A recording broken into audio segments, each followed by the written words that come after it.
Good morning and welcome to the Actually Pretty Early Show with your host, Diego Sanchez, and my partner in crime, Luis Sainz. Today, we're going to talk about the news that some of you may know. The past March 25th, Andrés Manuel López Obrador, the president of Mexico, I can't with that title, man. I can't believe it to this day. Well, he informed through his Facebook account that he had sent a letter to King Philip VI of Spain asking for an apology for the invasion of Mexico 500 years ago. So, Andrés Manuel is basically your girlfriend or ex-girlfriend that asked you for things that you did 10 years ago. So anyway, the fact is that almost everywhere on Facebook you read headlines about this news. And don't get me wrong, this is a problem. This is the thing, the image that the president is giving to the world. Yes, this should be informed. But I mean, the same Monday, Alfonso Romo, chief of the presidential office, informed that the government is deciding on whether to do another lateral cut, not unlike the one that happened on SAT. And I don't know, which is more important? One that talks about the possible loss of hundreds of jobs around all Mexico, or just the declarations of a senile president? Declarations. But this is the first time that we get news like this in Mexico. As an example, in 2009, while all Mexicans were celebrating around the angel the classification of the South Africa 2010 World Cup, well, that day, the former president Felipe Calderón gave the order to shut down the company Luz y Fuerza, so the militaries and police can come over the office and, I don't know, get 40 people without job. So the next morning, while everybody was hungover, without money, they got stolen. Yeah, so Luz y Fuerza was banished, just like your girlfriend. Come on, man. Yet another example of bad journalism is the one depicted in the Oscar-winning film Roma. Would you please wake up, please? Sorry. This masterpiece by Alfonso Cuarón depicted Mexico through the era of the 60s, most precisely the end of the 60s, where many protests by students against policial violence was taking place. So this bunch of protests had a culmination in the massacre of Tlatelolco, an event that to this date it doesn't have any data informed. So the event marked a before and after in Mexican history, and just a couple of weeks later, the 19th Olympic Games were hosted in Mexico. And what information did the reporters give? Zero, man. There was no information whatsoever you could find.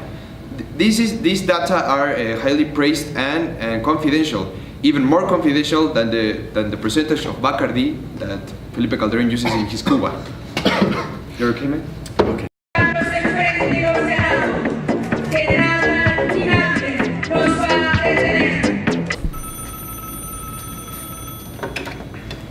Hello?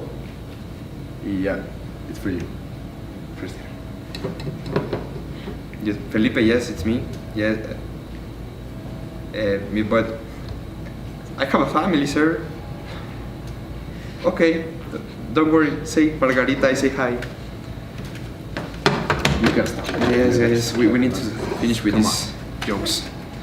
Just continuing. And as a third example, El Chupacabras.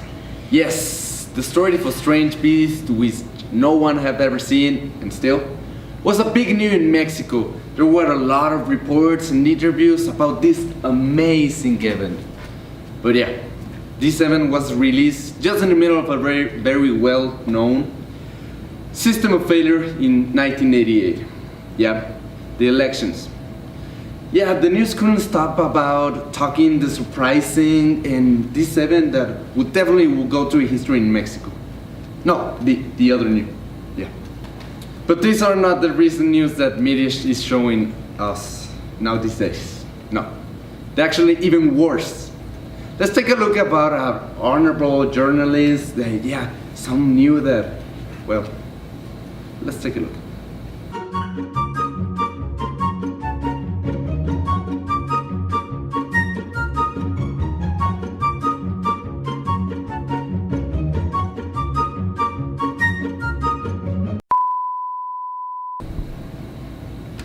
Yeah, let's go. have to That was say. very, very Yes, important. it was yeah. very, very important. Of course, we have more like that. You take a look of the Santa Claus route around the world on Christmas. Of course I was did. like, yes, was amazing. Or why do we don't talk about the soccer team that made Roma lose the Oscars? I was Yeah. like very drunk. We need to ask the question: what the fuck is happening with journalism in Mexico? So after these examples, Wicho, what do you think about journalism in Mexico? It's shit. Yes, probably it is, my dearest friend, and I think this is a problem. I think, and it's not only a problem about the journalists themselves.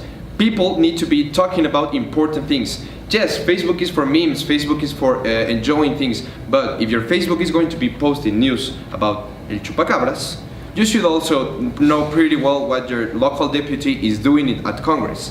I think, yes, it's pretty funny about the Me Canso Ganso. I laughed too hard at that, man. It was incredible. It's awesome. Yes, it was awesome, and the memes are far better. Me canso ganso. But I think it's more important talking about the Mayan train because it's killing a couple of animals. I think maybe 2,000 Just a at couple, least. yes, Yes, just not a little. much. And even though everyone is saying Mexico is a shit, nobody gives a shit about Mexico, and that is pretty important.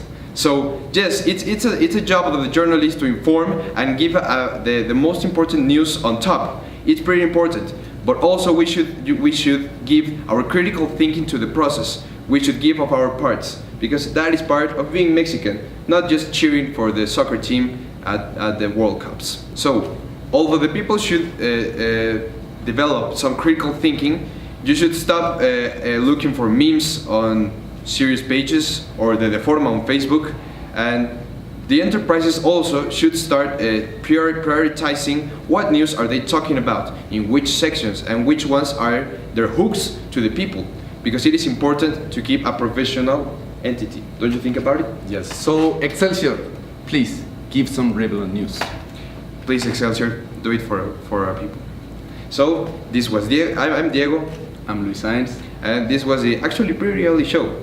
See you on the next time. Thank you.